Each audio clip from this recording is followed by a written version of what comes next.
Ile Wakorintho wa pili sura ya 5 anasema lakini vyote pia vyatokana na Mungu aliyetupatanisha sisi na nafsi yake kwa Yesu, naye alitupa huduma ya upatanisho. Lengo la 5 la Yesu kwenda msalabani ni kutupatanisha sisi na Kristo. Bwana Yesu asifiwe. Lakini akatupa huduma ya upatanisho ndani yetu. Niliuliza swali la kwanza nikasema nani aliwahi kumuona mtu wanagombana na alipomuona ulimpatanisha? Bwana Yesu asifiwe. Mungu alipotutazama akatuangalia tumetengana na Mungu, akabidi achague atakayekuja duniani kufanya upatanisho kwetu pamoja na Mungu. Lakini akatupatanisha kwa Yesu Kristo, nafsi zetu na Yesu Kristo. Maana yake nafsi zetu zilikuwa zimetengana na Mungu.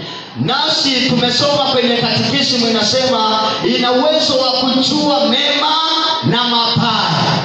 Kwa nafsi zetu zilitengana na Mungu, zikakaa mbali, zikaanza kufanya ambacho si cha Mungu. Sasa Mungu akaona sitamwacha, inabidi nirudi nikawapatanishe na mimi. Nitawapatanisha kwa njia ipi?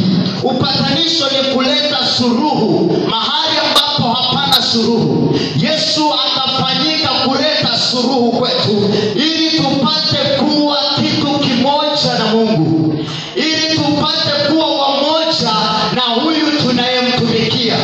Ukiona hauko pamoja na unayemtumikia, heri usingefanya chochote cha huyo Mungu, kwa sababu utakuwa unatudanganya. Bwana Yesu asifiwe. Kwa sababu Yesu Kristo alikuja kutupatanisha sisi mahali ambapo tulikuwa tumekaa mbali na Mungu wetu, tulikuwa tumepishana na Mungu wetu. Yeye Mungu alikuwa anataka tumwabudu, sisi hatumwabudu. Alikuwa anataka tumwimbie, lakini sisi tunamwimbia mwingine. Ikabidi atupatanishe nafsi zetu kwa Kristo. Lakini namshukuru Mungu Baba Sinodi akaachilia huduma ya upatanisho ndani mwako, akaachilia huduma ya upatanisho ndani mwangu, ili kwamba nitakapoona mahali panagombana, nitakapoona mahali hapako sawa, nifanyike kuwa Yesu duniani, niwapatanishe hao watu. Bwana Yesu asifiwe. Uchanielewa? Ni hivi, Biblia inasema ukikaa ndani yangu na mimi nitakaa ndani yako. Yesu anasema kama mama mwinjilisti, Yesu anasema ukikaa ndani yake na anakaa ndani. Maana yake kutembea kwako ni Kristo anatembea. Haleluya. Kuongea kwako ni Kristo anaongea, kwa sababu amekaa ndani mwako. Na kama amekaa ndani mwako, anayaongoza hata matamshi unayotamka, anayaongoza hata maneno unayoyasema.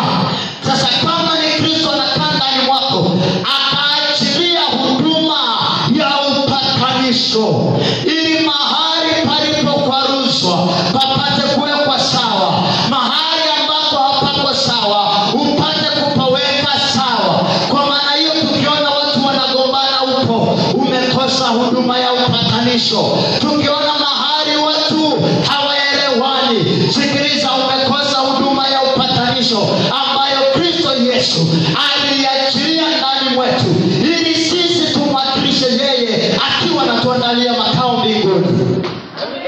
Yesu asifiwe. Yesu asifiwe. Kazi aliyoibakiza Yesu, anatuandalia makao mbinguni ili tufanye alichotuachia. Wakati mwingine anasema kwamba hakuna neno nili ambalo sitawafunulia kwalo. Kwa kila kitu Yesu alitupa ili tukitende sawasawa na jinsi ambapo anatamani tukifanye. Naomba uwe mpatanishi. Naomba uwe mpatanishi. Mahali panapohitajika katika familia, patanisha familia yako. Ikiwa ni kanisani, patanisha kanisa la Bwana. Uwe mpatanishi. Yesu alitupa upatanishi. Asiyekuelewa mwache, adhabu ipo. Fanya maamuzi wakati mwingine yaliyo magumu, yasiyoangalia sura. Bwana Yesu asifiwe. Bwana Yesu asifiwe. Haleluya. Siku moja nilipokuwa niko chuoni, tunagombea urais wa chuo. Kulikuwa na mwenzangu ambaye naye anawania urais wa chuo. Ulipofika wakati wa kampeni, wakaja wakaniambia, ukiingia kufanya kampeni usiku tutakupiga. Nikasema hata sifanya, sihangaiki, watafanya wengine. Kama nimewekwa nimewekwa. Sikufanya kampeni. Kesho wakapiga wanachuo kula, nikawa nimeongoza na sikufanya kampeni. Bwana Yesu asifiwe. Lakini yule ambaye nimemshinda, aliyekuwa ananiwazia mabaya mimi, nilipomshinda akawa anawaza kwamba ni adui yake. Mimi sikuwa nalo moyoni mwangu hata siku moja kwamba anaweza akafanyika kuwa adui yangu, lakini yeye nafsini mwake anaona Lucas ni adui yangu. Bwana Yesu asifiwe. Siku moja wakafanya fujo chuoni. Walipofanya fujo, najua polisi nao wako makini, wakaja wakawakamata. Walipowakamata nikajua yule atakayewaziwa wa kwanza ni mimi, kwamba nimesababisha wakamatwe na polisi. Nilimfuata mkurugenzi wa wilaya ile Dodoma, nikamwambia hawa watu wasaidie, kama ni kuwasamehe, ongeeni na mkuu wa wilaya awasamehe, warudi. Uzuri yule mkurugenzi ametoka hapa Badugu. Bwana Yesu asifiwe. Tukawa tunafahamiana. Yule baba akanielewa, akaenda, tukaenda naye, akaenda kuambia, jamani tunawachia kwa sababu rais wenu amewaombea msamaha. Bwana Yesu asifiwe. Tuliporudi sikujua akilini mwao na nafsini mwao wanawaza nini. Tukaendelea na maisha, tukamaliza chuo. Siku moja tunasafiri kwenda Bukoba nikiwa na mke wangu. Tumeshuka stendi ya Katoro, tunasubiri gari. Mke wangu akatokea mwanachuo tuliyemaliza nao, walikuwa wawili. Wakamwambia mke wangu, akamwambia, shemeji, asingekuwa mume wako tusingemaliza chuo. Bwana Yesu asifiwe. Bwana Yesu asifiwe. Wanamwambia, mume wako alitusaidia tulimaliza chuo. Asingekuwa yeye tusingemaliza, tungefukuzwa. Yesu asifiwe. Yesu asifiwe. Nazungumza nini?